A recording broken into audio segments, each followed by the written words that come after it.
এই এক সাইডে চালাও, ওইদিকে ওইদিকে চালাও, ওইদিকে একদম ওই মাথায় যাবা।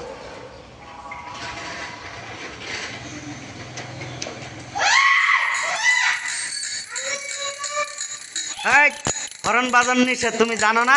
দাঁড়াও এখানে। হরন বাজার নিষেধ তুমি জানো না? হ্যাঁ, তোমার এখন 10,000 টাকা ফাইন হবে।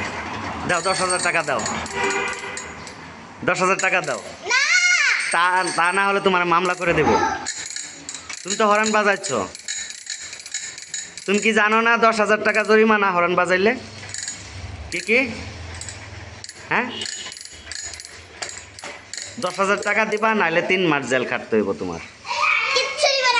না কিচ্ছু হবে, এখন তোমার পুলিশে আইসে ধরে নিয়ে যাবে তোমারে।